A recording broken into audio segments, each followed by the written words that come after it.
പ്രിയപ്പെട്ട കുട്ടികളെ, ഇന്നത്തെ വീഡിയോയിൽ നമ്മൾ ഡിസ്കസ് ചെയ്യുന്നത് രണ്ട് പോപ്പുലേഷൻ്റെ മീൻ ഈക്വൽ ആണോ എന്നുള്ള ടെസ്റ്റ്, അത് ഇസഡ് ടെസ്റ്റിലേക്ക് പോകുന്ന കേസുകൾ ഡേറ്റ അനാലിസിസ് യൂസ് ചെയ്ത് എത്രയും പെട്ടെന്ന് എങ്ങനെ ചെയ്യാമെന്നാണ്.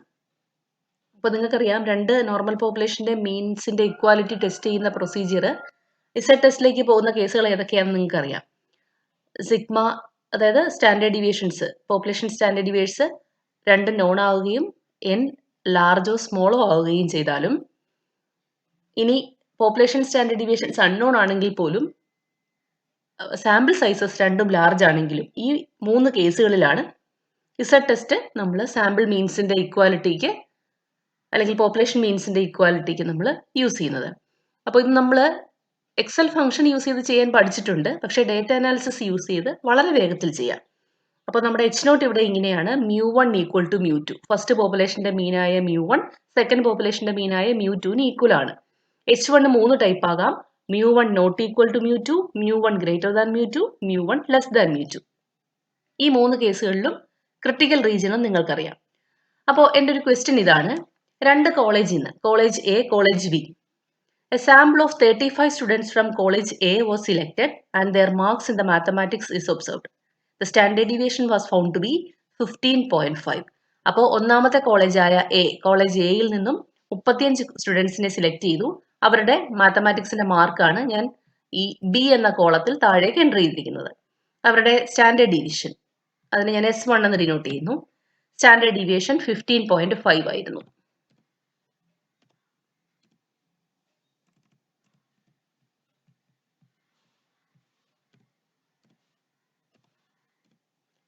Okay. Another sample of 30 students from college B was selected and their marks in mathematics is also observed. രണ്ടാമത്തെ കോളേജായ കോളേജ് ബി, അവിടെ നിന്ന് 30 കുട്ടികളെ സാമ്പിൾ എടുത്തുള്ളൂ. അവരുടെ മാർക്സും മാത്തമാറ്റിക്സിന്റെ മാർക്കും ഞാൻ താഴേക്ക് എൻ്റർ ചെയ്തിരിക്കുന്നു. അവരുടെ സ്റ്റാൻഡേർഡ് ഡീവിയേഷൻ 16.02 ആയിരുന്നു. അപ്പോൾ അതിനെ S2 എന്നാണ് നമ്മൾ വിളിക്കുന്നത്. 16.02. Test whether college B is superior to college A. ഈ തന്നിരിക്കുന്ന ഡേറ്റ അനുസരിച്ച് കോളേജ് ബി കോളേജ് എയേക്കാളും സുപ്പീരിയർ ആണോ എന്നാണ് നമുക്ക് അറിയേണ്ടത്. അപ്പോൾ സുപ്പീരിയർ ആണോ എന്നറിയാൻ കോളേജ് ബിയുടെ മീൻ വാല്യൂ μ2 ഗ്രേറ്റർ ദാൻ μ1 ആണോ, അല്ലെങ്കിൽ തിരിച്ചു പറഞ്ഞാൽ μ1 ലെസ് ദാൻ μ2, അതാണ് നമ്മുടെ ഓൾട്ടർനേറ്റീവ് ഹൈപ്പോത്തസിസ് ആയ H1. അപ്പോൾ നമുക്ക് S1ന്റെ S2ന്റെ വാല്യൂ ഉണ്ട്, ഇതിന്റെ സ്ക്വയർ വാല്യൂസും കൂടി നമുക്കൊന്ന് കണ്ടുപിടിക്കണം. കാരണം ഈ ഡേറ്റ അനാലിസിസ് യൂസ് ചെയ്യുമ്പോൾ വേരിയൻസ് ആണ് ചോദിക്കുന്നത്, നമുക്ക് തന്നിരിക്കുന്ന സ്റ്റാൻഡേർഡ് ഡീവിയേഷൻ ആണ്. അതുകൊണ്ട് കറസ്പോണ്ടിങ് സ്ക്വയേഴ്സും കൂടി ഞാൻ അതിന് നേരെ ഒന്ന് കണ്ടുപിടിക്കുവാണ്.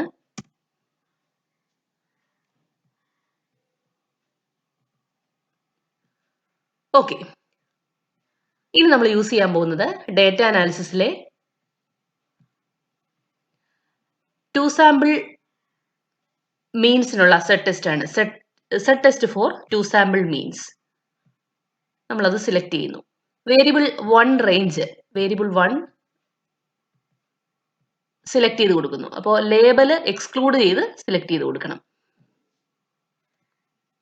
ഫസ്റ്റ് സാമ്പിൾ ഡേറ്റ അല്ലെങ്കിൽ സാമ്പിളിന്റെ വാല്യൂസ് മൊത്തമായിട്ട് വേരിയബിൾ 1 ആയിട്ട് നമ്മൾ സെലക്ട് ചെയ്ത് കൊടുക്കുക. വേരിയബിൾ 2 ആയിട്ട്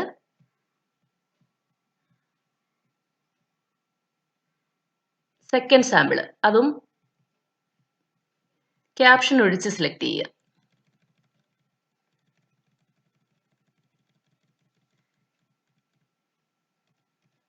ഓക്കെ,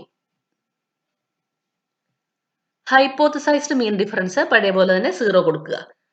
വേരിയബിൾ 1ന്റെ വേരിയൻസ് ഇവിടെ ചോദിക്കുന്നുണ്ട്, അത് നമ്മൾ ഇവിടെ കണ്ടുപിടിച്ച് വെച്ചിട്ടുണ്ട്.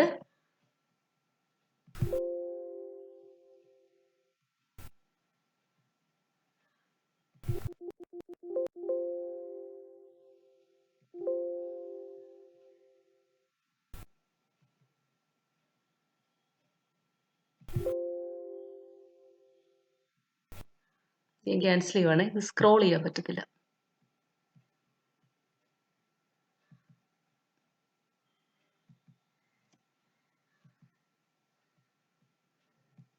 ആദ്യം ഒന്ന് എടുക്കുകയാണ്, ഡേറ്റ അനാലിസിസ് എടുക്കുന്നു. ഹൈപ്പോത്തസൈസ്ഡ് മീൻ ഡിഫറൻസ് 0 തന്നെ.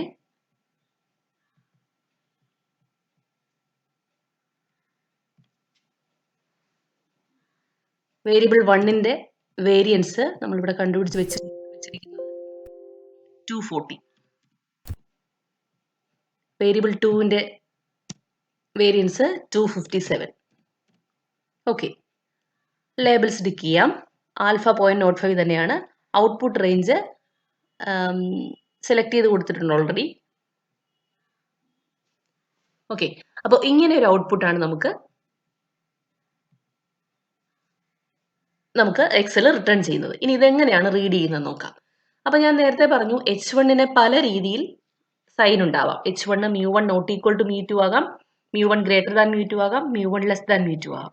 അപ്പം നമ്മൾ റീഡ് ചെയ്യേണ്ടത് ഈ Z വാല്യൂവും, അതായത് -1.63 എന്ന വാല്യൂവും Z critical for 1 tail, Z critical for 2 tail, ഈ രണ്ട് കാര്യങ്ങളാണ്, അല്ലെങ്കിൽ ഈ മൂന്ന് കാര്യങ്ങളാണ് പരസ്പരം കമ്പയർ ചെയ്ത് ഡിസിഷൻ എഴുതേണ്ടത്. അപ്പോൾ